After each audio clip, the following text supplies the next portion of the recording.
Hello everyone, I am सुगम। Welcome back. तो कैसे हो आप सब? आई होप आप सब अच्छे होंगे। स्वागत है आप सभी का आपके अपने एसपी स्टडी यूट्यूब चैनल पर। तो गाइस, जैसा कि आपने कहा था कि आपको हिंदी का जो पेपर है उसका फुल सॉल्यूशन दीजिए।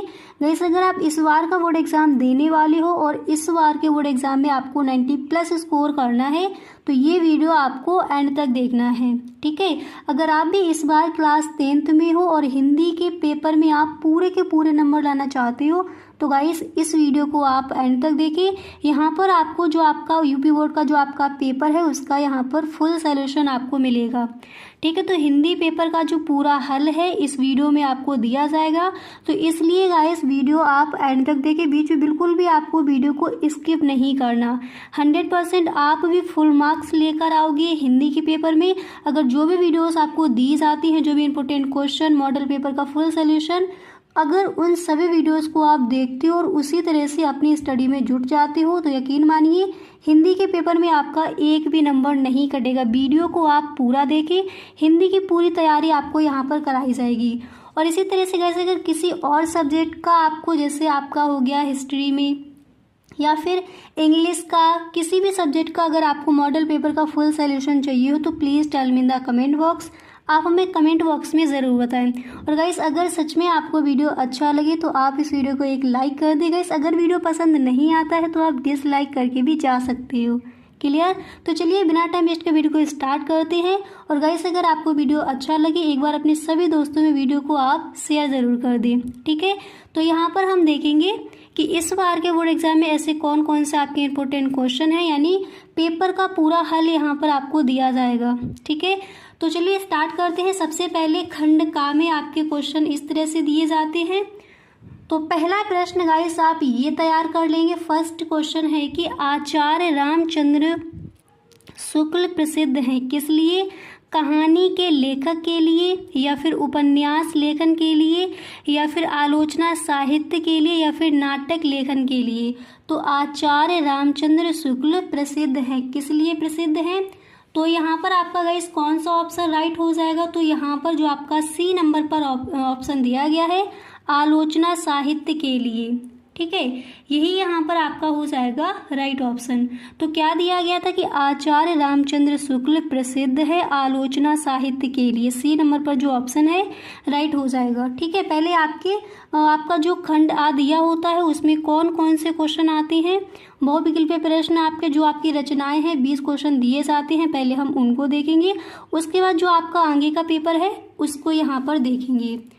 नेक्स्ट यहाँ पर है दूसरे नंबर पर आपका दिया गया कि गोदान, यहाँ पर देखिए दूसरा प्रश्न है, गोदान उपन्यास के लेखक हैं यशपाल, बी नंबर पर ऑप्शन है प्रेमचंद्र, सी नंबर पर है मोहन राकेश, डी नंबर पर है धर्मवीर भारती।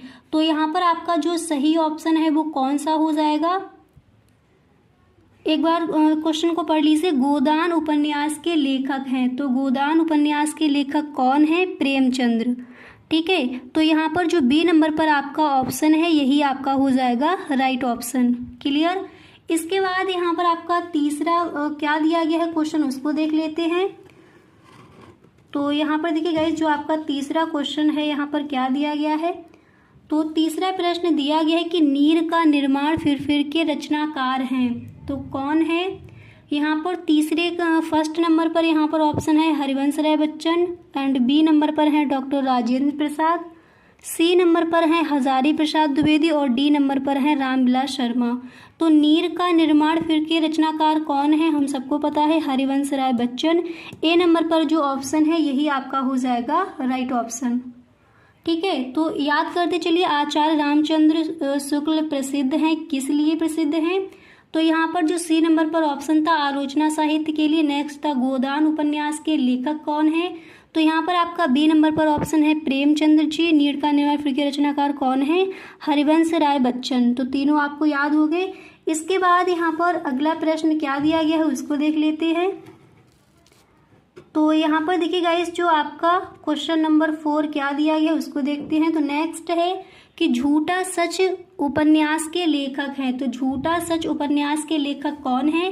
पहले यहाँ पर ऑप्शन देख लेते हैं। ए नंबर पर हैं यशपाल, बी नंबर पर हैं कमलेश्वर, सी नंबर पर हैं रागे राघव एंड डी नंबर पर हैं चतुरसेन शास्त्री।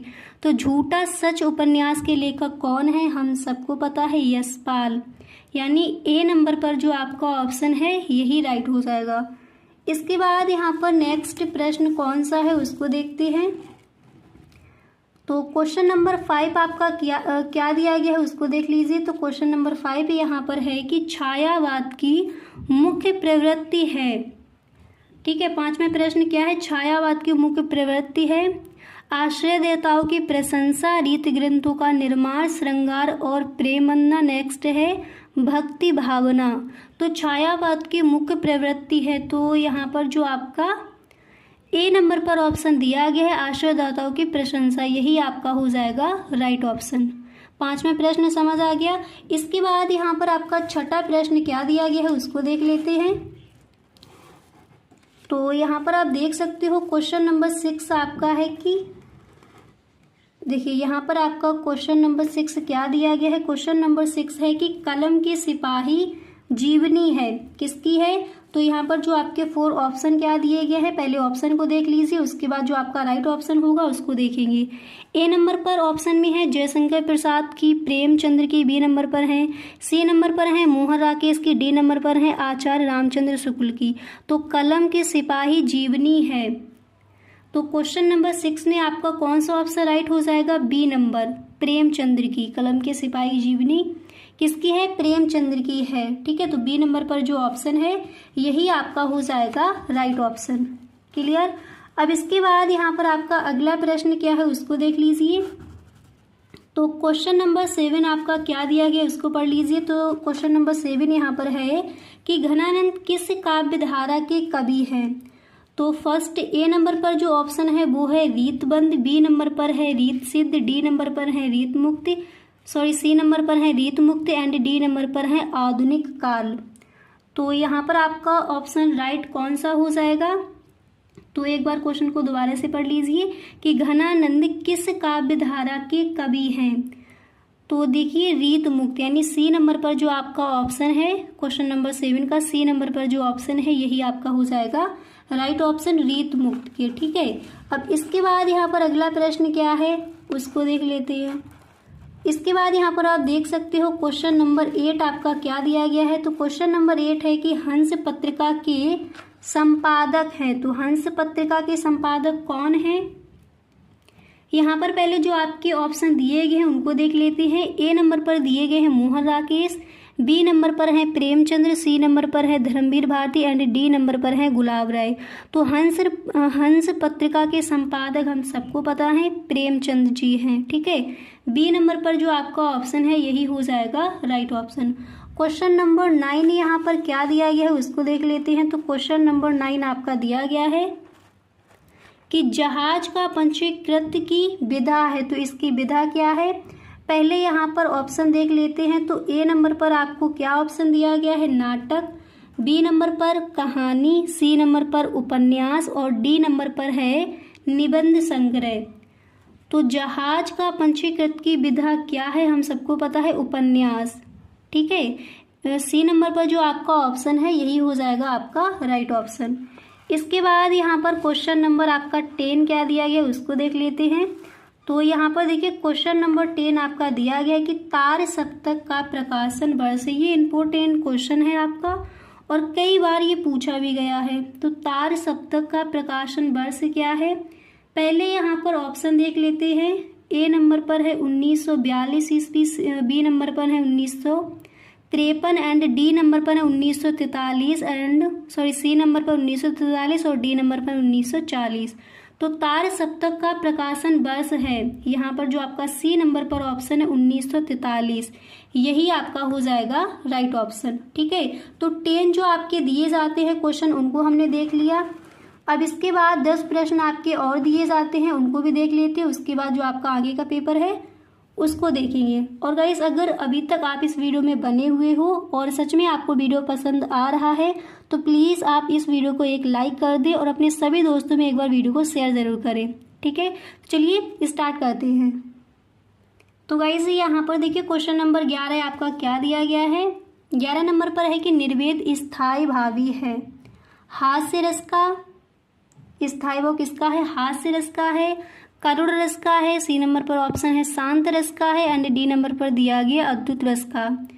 तो कौन सा ऑप्शन यहाँ पर आपका राइट हो जाएगा? क्वेश्चन क्या है कि निर्वेद स्थायी भाव है किसका है? तो हमें पता है 11 नंबर का आपका ऑप्शन कौन सा सही हो जाएगा? सी नंबर पर, ठीक है, शांत रस का। तो निर्वेद स्थायी भाव किसका है? शांत रस का, यानी सी नंबर पर जो आपका ऑप्शन है यही आपका हो जाएगा राइट ऑप्शन। इसके बाद क्वेश्चन नंबर 12 आपको यहाँ पर क्या दिया गया है उसको देख लेते हैं। तो क्वेश्चन नंबर 12 है कि पीपर पात्र सरिस मंडोला में अलंकार है, कौन सा अलंकार है? तो पहले यहाँ पर ऑप्शन देख लीजिए, श्लेष अलंकार, बी नंबर पर ऑप्शन है उपमा अलंकार, सी नंबर पर ऑप्शन है उत्प्रेक्षा अलंकार, डी नंबर पर है रूपक। तो यहाँ पर जो बी नंबर पर ऑप्शन है आपका उपमा अलंकार, यही आपका हो जाएगा राइट ऑप्शन, ठीक है। इसके बाद यहाँ पर क्वेश्चन नंबर 13 आपका क्या दिया गया उसको देखते हैं। तो क्वेश्चन नंबर 13 यहाँ पर दिया गया कि रोला छंद में कुल चरण होते हैं, कितने होते हैं? ए नंबर पर ऑप्शन है 2, बी नंबर पर है 4, सी नंबर पर है 3, डी नंबर पर है 5। तो बी नंबर जो ऑप्शन है 4, रोला छंद में कुल कितने चरण होते हैं? 4, बी नंबर पर जो ऑप्शन है राइट हो जाएगा। इसके बाद यहाँ पर आपका अगला प्रश्न दिया गया है कि आगमन में किस उपसर्ग का प्रयोग हुआ है, ठीक है। ऑप्शन देख लीजिए, ए नंबर पर है बी, एंड बी नंबर पर ऑप्शन है अंक, सी नंबर पर है मान, डी नंबर पर है अ। तो 14 का आपका यहाँ पर कौन सा ऑप्शन राइट हो जाएगा? डी नंबर पर, आगमन में किस उपसर्ग का प्रयोग किया गया है? तो डी नंबर पर जो गाइस आपका ऑप्शन दिया गया है यही हो जाएगा राइट ऑप्शन। इसके बाद यहाँ पर आपका अगला प्रश्न क्या है उसको देखते हैं। तो नेक्स्ट क्वेश्चन है कि भलाई में प्रत्यय है, ठीक है, भलाई में कौन सा प्रत्यय है? क्वेश्चन नंबर 15 आपका ये दिया गया है। तो ए नंबर पर ऑप्शन है भला, बी नंबर पर है ई, सी नंबर पर है आई, डी नंबर पर है इनमें से कोई नहीं। तो क्वेश्चन नंबर 15 का ऑप्शन नंबर आपका सी सही हो जाएगा, आई। क्लियर। इसके बाद यहाँ पर 16वां प्रश्न आपका ये दिया गया है, आप देख सकते हो कि नीलांबर में कौन सा समास है? तो कौन सा समास है? क्वेश्चन नंबर 16 आपका ये दिया गया है। ए नंबर पर ऑप्शन है द्वंद्व समास, एंड बी नंबर पर है द्विग, एंड सी नंबर पर है कर्मधारय, डी नंबर पर है बहुव्रीहि। तो नीलांबर में कौन सा समास है? तो यहाँ पर आपका जो ऑप्शन नंबर सी है, 16 का ऑप्शन नंबर सी, कर्मधारय, यही आपका हो जाएगा राइट ऑप्शन, ठीक है। इसके बाद यहाँ पर क्वेश्चन नंबर 17 आपका क्या दिया गया उसको भी देख लीजिए। तो क्वेश्चन नंबर 17 यहाँ पर है कि आम का तत्सम है। तो आम का तत्सम क्या हो जाएगा? क्वेश्चन नंबर 17 है। ए नंबर पर ऑप्शन है आम, बी नंबर पर है आम्र, सी नंबर पर है अम्बू, डी नंबर पर है अम्म। तो आम का तत्सम क्या हो जाएगा? हमें पता है आम्र, यानी बी नंबर पर जो ऑप्शन दिया गया है यही आपका हो जाएगा राइट ऑप्शन। इसके बाद क्वेश्चन नंबर 18 आपका क्या दिया गया है? तो क्वेश्चन नंबर 18 यहाँ पर दिया गया है कि कर्मवाच्य में प्रधानता होती है कर्ता की। क्वेश्चन नंबर 18 क्या है? ऑप्शन दिया गया इसका, ए नंबर पर ऑप्शन है कर्ता की, बी नंबर पर है कर्म की, सी नंबर पर है भाव की, डी नंबर पर है इनमें से कोई नहीं। तो यहाँ पर जो आपका ऑप्शन नंबर ए है कर्ता की प्रधानता होती है, ठीक है, ए नंबर पर जो ऑप्शन है राइट हो जाएगा। इसके बाद क्वेश्चन नंबर 19 आपका क्या दिया गया उसको देख लेते हैं। तो यहाँ पर देखिए क्वेश्चन नंबर 19 आपका दिया गया कि ताब्य शब्द में वचन और विभक्ति है। षष्ठी विभक्ति एक वचन है या फिर सप्तमी विभक्ति द्विवचन है, षष्ठी विभक्ति बहुवचन है या फिर चतुर्थी विभक्ति बहुवचन है। तो ताभ्या शब्द में वचन और विभक्ति है। तो ये देखिए चतुर्थी विभक्ति बहुवचन है। वचन कौन सा है? बहुवचन। और विभक्ति कौन सी है? चतुर्थी विभक्ति। यानी डी नंबर पर जो ऑप्शन है 19वां जो क्वेश्चन है इसका डी नंबर पर ऑप्शन जो दिया गया है यही आपका राइट ऑप्शन है। इसके बाद यहाँ पर क्वेश्चन नंबर 20 क्या दिया गया उसको देख लीजिए। तो यहाँ पर क्वेश्चन नंबर 20 है कि निम्नलिखित में सर्वनाम है काला, घोड़ा या फिर बहे, लड़का। तो निम्नलिखित में से सर्वनाम आपको बताना है। तो यहाँ पर जो आपका सी नंबर पर ऑप्शन है बहे, तो यही आपका हो जाएगा यहाँ पर राइट ऑप्शन। ठीक है, तो यहाँ पर देखिए जो आपके 20 क्वेश्चन दिए जाते हैं बहुविकल्पीय प्रश्न में, जो आपकी रचनाएं दे दी जाती हैं गद्य और पद्य से, तो उसको यहाँ पर आपने पूरा देख लिया है। ये जाएंगे तो गाइस एक बार आप देख लीजिए जो आपका पेपर है उसका यहाँ पर आपको मिलने वाला है फुल सॉल्यूशन। तो ये वीडियो आपको एंड तक देखना है, वीडियो को आप बिल्कुल भी स्किप ना करें। अगर सच में आप इस बार के बोर्ड एग्जाम में हिंदी के पेपर में पूरे के पूरे मार्क्स लाना चाहते हो, तो गाइस ये देखिए आपका सेकंड पार्ट है। खंड बा में जो आपके कौन कौन से क्वेश्चन हैं उनको यहाँ पर देखेंगे। खंड आ में जो आपके 20 क्वेश्चन दिए जाते हैं, मतलब उसमें जैसे आपकी रचनाएं पूछी जाती हैं पद्य और गद्य से, 20 क्वेश्चन जो आपको दिए जाते हैं वो हमने देखा था फर्स्ट पार्ट में। गाइस अगर आपने वो वीडियो नहीं देखा है तो डिस्क्रिप्शन बॉक्स में लिंक गिवन है, नहीं तो आप प्लेलिस्ट चेक कर सकते हो चैनल पर जाकर। ठीक है, हिंदी क्लास 10th में अगर आप और हिंदी की पूरी तैयारी गाइस अगर आप करनी चाहते हो यूट्यूब से ही, तो आप एक बार प्लेलिस्ट जरूर चेक कर ले। यहाँ पर आपको बोर्ड एग्जाम के लिए जो आपके मॉडल पेपर हैं उनका फुल सॉल्यूशन आपको दिया जाएगा और सारे वीडियोस आपको उसी प्लेलिस्ट में मिल जाएंगी। ठीक है, तो चलिए यहाँ पर गाइस स्टार्ट करते हैं। तो खंड बा में पहला प्रश्न आपका क्या दिया जाता है उसको देखते हैं। ठीक है, तो खंड बा में गाइस पहला प्रश्न आपका इस तरह से दिया जाएगा कि निम्नलिखित गद्यांश पर आधारित दिए गए प्रश्नों के उत्तर दीजिए। अब जैसे आपकी बुक है उसमें जो आपका गद्य वाला भाग है उसमें जो आपके चैप्टर्स दिए गए हैं उनमें किसी भी चैप्टर से आपके 2 गद्यांश रख दिए जाएंगे और जिस गद्यांश की आपको सही ढंग से व्याख्या आ रही है उससे रिलेटेड जो आपके क्वेश्चन हैं उनके सही ढंग से आपको आंसर पता है तो उसी गद्यांश को आपको चूज करना और उसके जो भी क्वेश्चन है उसके आपको आंसर देने हैं। तो गाइस जो आपका पेपर है उसमें कौन सी आपको व्याख्या दी गई थी, कौन सा गद्यांश दिया गया था, तो उसको यहाँ पर हम देखते हैं। तो जो आपका ममता वाला पार्ट है, ठीक है, और उसके लेखक कौन है, जयशंकर प्रसाद जी, तो उसमें कौन सा आपका गद्यांश है उसको देख लीजिए, पूरा यहाँ पर लिख के दे दिया गया है। इससे रिलेटेड आपके क्वेश्चन क्या पूछे गए थे उनके भी आंसर यहाँ पर देखेंगे। पहले एक बार इस गद्यांश को पढ़ लीजिए। ठीक है, और देखिएगा 2 दिए जाते हैं अथवा में, तो आपको वही करना है जिसके सही ढंग से, जिन क्वेश्चंस के आंसर आपको सही ढंग से पता हो। ठीक है, पहला प्रश्न ये आता है खंड बा में कि निम्नलिखित गद्यांश पर आधारित। ठीक है, जो गद्य में जो आपके चैप्टर दिए गए उन चैप्टर्स में से कोई सा भी आपका गद्यांश उठा लिया जाएगा, फिर उससे रिलेटेड आपको क्वेश्चन दिए जाएंगे, उनके वहाँ पर आपको आंसर देने हैं। तो पहले यहाँ पर ये गद्यांश पढ़ लेते हैं। दिया गया कि रोहतास दुर्ग के प्रकोष्ठ में बैठी हुई युवती ममता, ठीक है, शोर के तीक्ष्ण गंभीर प्रभाव को देख रही है। उसके बाद यहाँ पर है कि ममता विधवा थी, उसका यौवन शोर के समान ही उमड़ रहा था। मन में वेदना, मस्तक में आंधी, आंखों में पानी की बरसात लिए वह सुख के कंटक शयन में विकल थी। वह रोहतास दुर्गपति के मंत्री चूड़ामण की अकेली दुहिता थी, फिर उसके लिए कुछ अभाव होना असंभव था, परंतु वह विधवा थी। हिंदी विधवा संसार में सबसे तुच्छ निराश्रय प्राणी है, तब उसकी विडंबना का कहाँ अंत था। तो ये आपका गद्यांश कौन से चैप्टर से लिया गया है, आपने यहाँ पर देख लिया, ममता वाले पार्ट से आपका ये गद्यांश यहाँ पर रखा गया है। अब इससे रिलेटेड क्वेश्चन किस तरह से पूछे जाते हैं, तो ये आपके क्वेश्चन दिए जाएंगे। ठीक है, देखिए ऊपर प्रश्न में दिया गया था कि निम्नलिखित पदांश पर दिए गए 3 प्रश्नों के आंसर, तो यहाँ पर 3 ही क्वेश्चन दिए हैं। ठीक है, 3 प्रश्नों के इनके आपको आंसर लिखने हैं। पहला प्रश्न आता है कि गद्यांश के पाठ और लेखक का नाम लिखिए, या फिर इस तरह से आ जाएगा कि प्रस्तुत पाठ का आपको संदर्भ लिखना है। तो संदर्भ हम किस तरह से लिखेंगे उसको देख लेते हैं। तो पहले प्रश्न का आंसर आपका ये है, आप वहाँ पर इस तरह से लिख कर आओगे। सबसे पहले आपको लिखना है संदर्भ, और ब्लैक कलर की जो आप अपनी स्केल लेकर जाओगे स्केच, उससे आपको इस तरह से एक लाइन कर देनी है।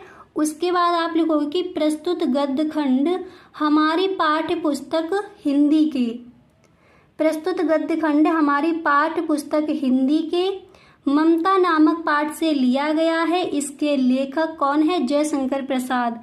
अब देखिए गाइस, अगर जैसे आपका कोई गद्यांश लिया गया है, आपको सही ढंग से पता है कि इस चैप्टर से है और इसके जो राइटर हैं वो ये है, आपको बिल्कुल सही पता है, तो आपको हाईलाइट करके ही लिखना है इस तरह से, जैसे आपको बिल्कुल सही सही पता है कि ये ममता वाले चैप्टर से लिया गया है जो आपका गद्यांश है। ठीक है, तो आप अगर सही ढंग से पता है तभी आप ज़्यादा हाईलाइट करेंगे। अगर आपको जैसे मान लीजिए पेपर में दूसरे किसी चैप्टर से आपका गद्यांश रख दिया गया, आपको सही ढंग से नहीं पता, तो पूरा आप ब्लू पेन से ही लिख दीजिए। अगर सही आपको पता है तो इस तरह से आपको लिखना है, ब्लैक पेन से नीचे एक आपको लाइन कर देनी है। ठीक है, तो ममता नामक पाठ से लिया गया और इसके लेखक कौन है? जयशंकर प्रसाद, ताकि जो एग्जामिनर आपकी कॉपी चेक करे उसकी निगाह एकदम से पहुंच जाए इन 2 वर्ड पर और वो आपको फुल मार्क्स देकर ही जाए। और हिंदी की तैयारी गाइस आप इस तरह से कीजिए कि एक भी नंबर आपका इधर उधर ना हो। आपकी अलग प्लेलिस्ट बना दी जाएगी, इसमें जो आपका जो मॉडल है उनके पीछे जो आपके 3 पेपर दिए जाते हैं सिंपल पेपर, उनको पूरा आपको हल करके दिया जाएगा। बिल्कुल भी आपको टेंशन नहीं लेनी है हिंदी के पेपर के लिए। जो भी आपके पेपर हैं उनका फुल सॉल्यूशन आपको मिलेगा, ताकि हिंदी के पेपर में एक भी नंबर आपका छूटे ना और आप फुल मार्क्स लेकर आओ। ठीक है, तो पहले इस पेपर को देख लेते हैं। उसके बाद यहाँ पर सेकेंड क्वेश्चन आपका है कि रेखांकित अंश की व्याख्या कीजिए। अब आपको जैसे ये आपका गद्यांश इस तरह से दे दिया जाएगा पेपर में, ठीक है, और आपको रेखांकित अंश यानी जितने में आपकी लाइन है उतनी की ही आपको व्याख्या करनी है। ठीक है, तो यहाँ पर जैसे आपको गद्यांश दे दिया जाएगा, उसमें आपको देख लेनी है कहाँ से लाइन कहाँ तक की गई है, उसी की आपको व्याख्या करनी है। ठीक है, तो यहाँ पर जो आपका रेखांकित अंश है सिर्फ उसी की व्याख्या दी गई है। तो आप व्याख्या किस तरह से करोगे? देखिए, आप लिखोगे कि जयशंकर प्रसाद जी कहते हैं कि उसके मन में, देखिए गाइस, आपको इस तरह से लिखना है कि जयशंकर प्रसाद जी कहते हैं कि उसके मन में दुख, मस्तक में सवालों की आंधी, आंखों में आंसुओं की बरसात लिए वे सुख के कक्ष को कांटों का कक्ष समझकर उसमें तड़प रही थी। उस समय उसके दुख का कहाँ अंत था। तो इस तरह से आप रेखांकित अंश की व्याख्या करोगे। इसके बाद यहाँ पर नेक्स्ट क्वेश्चन क्या था कि रोहतास दुर्ग कहाँ स्थित है। तो इसका आंसर यहाँ पर है कि ममता नाम की स्त्री रोहतास दुर्ग के प्रकोष्ठ में बैठी हुई थी। ठीक है, तो जो आपका गद्य में दिया जाएगा उसको यहाँ पर आपने देख लिया। पहला प्रश्न क्या आएगा? अब जरूरी नहीं है गाइस कि जो यहाँ पर दिया गया है वही है, जो आपका पेपर है उसका सलूशन यहाँ पर आपको मिल रहा है। अब जो आपके मॉडल पेपर हैं उनको जब आप सॉल्व करोगे तो एकदम से आपको कॉन्फिडेंस आ जाए कि हिंदी के पेपर अच्छा होगा। ठीक है, तो जो भी आपके चैप्टर्स हैं, आप स्कूल जाते हो तो टीचर जो भी जैसे आपको पढ़ाता है तो आपको ध्यान से हर चैप्टर को पढ़ना है, ताकि किसी भी चैप्टर से व्याख्या आए आप वहाँ पर सही ढंग से जो उससे रिलेटेड क्वेश्चन है उनके आंसर दें और अच्छे से आप व्याख्या करके आए। ठीक है, तो हिंदी की तैयारी एकदम बेहतरीन तरीके से आपको करके जाना है। इसके बाद गाइस खंड बा में आपका सेकेंड क्वेश्चन क्या रहता है उसको देखते हैं। तो गाइस आपका अगला प्रश्न ये रहता है कि निम्नलिखित पद्यांश पर आधारित प्रश्नों के उत्तर दीजिए। जैसे गद्य में दिया गया उसी तरह से पद में आपको एक पद्यांश दे दिया जाएगा, तो पद में जो भी आपके पाठ है उनको आप सही ढंग से पढ़ेंगे। और देखिए जो आपका ये है वन पथ पर, और इसके रचयिता कौन है? तुलसीदास जी। ये आपको सही ढंग से देख लेना है, इम्पोर्टेंट है, इससे आपकी व्याख्या पूछी जा सकती है। अब यहाँ पर देखिए जो आपका ये पाठ है वन पथ पर, ठीक है, तो इसमें कौन सा आपका पेपर में दिया गया था, पेपर का यहाँ पर फुल सॉल्यूशन आपको मिलेगा। तो ये वाला जो आपका श्लोक है एक बार पढ़ देते हैं, आप बुक में इसको देख लेना, शून्य सुंदर से लेकर कंजकली तक। अब देखिए जो आपका पाठ है वन पथ पर जिसके रचयिता तुलसीदास है, जो एंड में आपका दिया गया ये वाला श्लोक, तो इसी की आपको वहाँ पर आपके पेपर में ये दिया गया था। तो इसकी यहाँ पर पद्यांश के पाठ और लेखक का नाम जो आपके क्वेश्चन है इनके आंसर आपको मिलेंगे, तो एक बार इसको देख लीजिए। तो गाइस एक बार आप बुक में यहाँ पर देख लीजिए, ये आपका दिया गया है, इसकी व्याख्या यहाँ पर हम देखेंगे। ठीक है, ये जो आपका है कि सुंदर बहन सुधारस साने सयानी है जानकी जान भली, तिरछे कर नैन दिसैन तिन्हें समुझाहे कछु मुस्काए चली, तुलसी तेहि अवसर सोहे सबे अवलोकत लोचन लाहो अली, अनुराग तड़ाग में भानु उदय बिगसी मनु मंजुल कंजकली। तो ये जो आपका यहाँ पर दिया गया है इसकी हम व्याख्या देखेंगे, ठीक है। और ये आपका पेपर में भी दिया गया, तो 2 दिए जाते हैं तो यहाँ पर 1 का आपको सॉल्यूशन मिल रहा है। तो ये जो है सुनी सुंदर से लेकर कंजकली तक, इसकी व्याख्या आपको यहाँ पर इससे रिलेटेड, ये आपका जो पदांश दिया गया है इससे रिलेटेड यहाँ पर जो क्वेश्चन है उनके आंसर यहाँ पर हम देख रहे हैं, ठीक है। तो ये देखिएगा, इस लिखकर वहाँ पर नहीं बताया है, इसमें यहाँ पर आपको बता दिया है। जो वन पथ पर जिसके रचयिता महाकवि तुलसीदास जी हैं, तो ये आपका पेपर में दिया गया था, तो इसका आंसर यहाँ पर आपको मिल रहा है। तो पहला प्रश्न यहाँ पर क्या है कि पद्यांश के पाठ और लेखक का नाम, यानी आपको संदर्भ लिखना है। तो इस चैप्टर से अगर दूसरा कोई आपका पैराग्राफ दिया जाता है, कोई दूसरा पद्यांश दे दिया जाता है, ये आपका एंड वाला था, तो उसमें अगर आपको संदर्भ लिखना है तो संदर्भ आप किस तरह से लिख कर आओगे उसको देख लीजिए। संदर्भ आप लिखोगे कि प्रस्तुत पदखंड हमारी पाठ्य पुस्तक हिंदी आपको ब्लैक पेन से लिखना है। वन पथ पर, ये भी आपको ब्लैक पेन से लिखना है। वन पथ पर नामक पाठ से लिया गया है, इसके रचयिता महाकवि तुलसीदास जी हैं। इसके बाद रेखांकित अंश की आपको व्याख्या करनी है। आपको वहाँ पर देख लेना है कि जो आपका पद्यांश दिया गया है रेखा कहाँ से लेकर कहाँ तक की गई है, ठीक है, उसकी आपको वहाँ पर व्याख्या कर देनी है। तो यहाँ पर आप रेखांकित जो अंश है उसकी व्याख्या आप करो कि गाँव की महिलाओं की सुंदर अमृतवाणी सुनकर सीता जी समझ जाती हैं और नैन तिरछे कर मुस्कुराकर उन्हें इशारे में बताती हैं कि भगवान श्री राम उनके प्रीतम हैं। इसके बाद अगला प्रश्न है कि अनुराग तड़ाग में भानु उदय विकसी मनु मंजुल कंजकली में कौन सा अलंकार है? तो यहाँ पर आपका रूपक अलंकार है। तो इस प्रश्न का आंसर यहाँ पर आप देख सकते हो, दिया गया कि अनुराग तड़ाग में भानु उदय विकसी मनु मंजुल कंजकली में रूपक अलंकार है। इसके बाद गाइस आपका तीसरा प्रश्न ये आता है, अब उसको भी देख लीजिए। तीसरा क्वेश्चन ये आएगा कि निम्नलिखित संस्कृत, अब जैसे देखिए गद्य का हो गया, पद्य का हो गया, उसके बाद जो आपका संस्कृत दी जाती है बुक में पीछे, तो उसमें एक आपका चैप्टर है वाराणसी, इससे आपकी व्याख्या दी गई थी। ये मतलब ये आपका गद्यांश दिया गया था, इसका हिंदी में आपको अनुवाद करना था। तो वाराणसी पाठ आपका महत्वपूर्ण है, इसको आपको देख लेना है। उसके बाद 4 नंबर पर क्वेश्चन आता है कि पद्यांश पर आधारित, अब संस्कृत में जो आपके पीछे श्लोक दिए गए हैं, जैसे गद्यांश पर आधारित जो चैप्टर्स हैं उनमें से दे दिया जाएगा एक गद्यांश, उसके बाद जो आपके पीछे श्लोक दिए जाते हैं, ठीक है। तो पद्यांश पर आधारित एक पद में से आपका कोई श्लोक उठाकर रख दिया जाएगा। तो जो वीर वीरण पूजते, ये महत्वपूर्ण है, इसको देख लीजिए।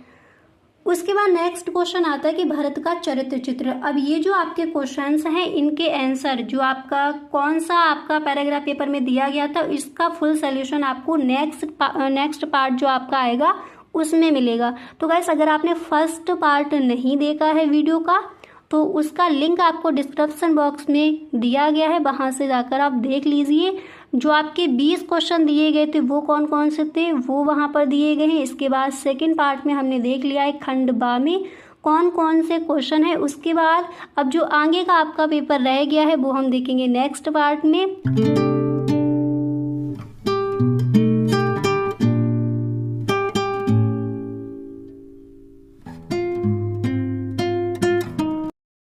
में हो तो ये वीडियो आपके लिए बहुत ही हेल्पफुल होने वाला है, तो वीडियो को गाइस आप बिल्कुल भी स्किप ना करें, ठीक है।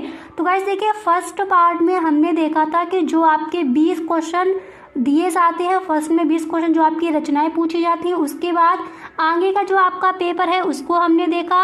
अब जो आपका पेपर रह गया था उसको यहाँ पर हम देखेंगे। तो कहाँ तक पेपर हम देख चुके हैं पहले उसको देख लेते हैं।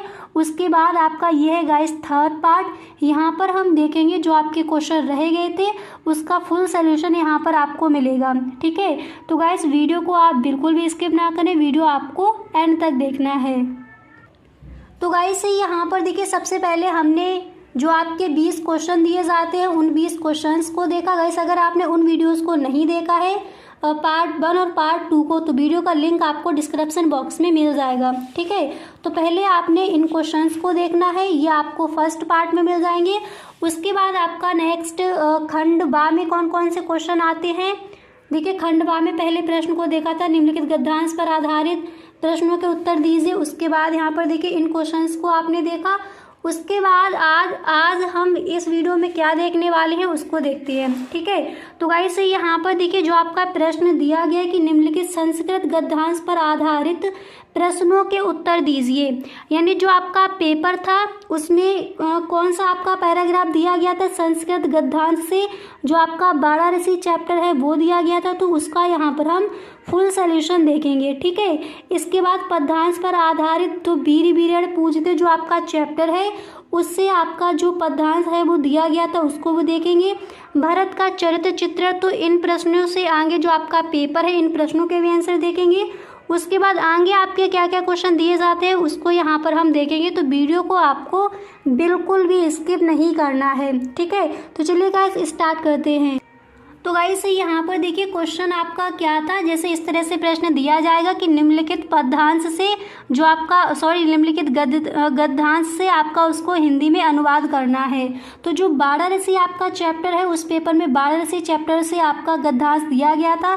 अब एक बार यहाँ पर गाइस बुक में देख लीजिए कहाँ से लेकर कहाँ तक आपका गद्यांश वहाँ पर दिया गया था। ठीक है, तो गाइस आपका गद्यांश दिया गया था वाराणसी यहाँ से लेकर प्रचलित तक। तो इसका यहाँ पर हम हिंदी में अनुवाद देखेंगे, तो वीडियो आपको बिल्कुल भी स्किप नहीं करनी है। और गाइस आपको ध्यान रखना है जैसे आपका कोई भी गद्यांश दिया जाता है संस्कृत के चैप्टर से, कोई भी चैप्टर से आपका गद्यांश लिया गया है तो उसका आपको सिर्फ और सिर्फ हिंदी में अनुवाद करना है।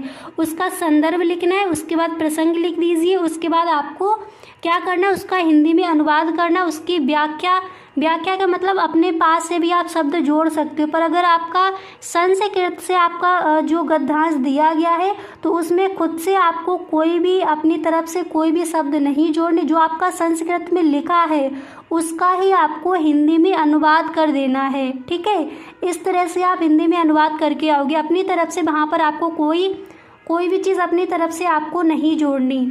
और जो आपका पद्यांश दिया गया जाता है जैसे बुक में पद्य से जो आपका क्वेश्चन दिया जाता है उसकी आप व्याख्या करते हो तो वहाँ पर अपने पास से आप शब्द जोड़ सकते हो कि लेखक यह बताना चाह रहा है।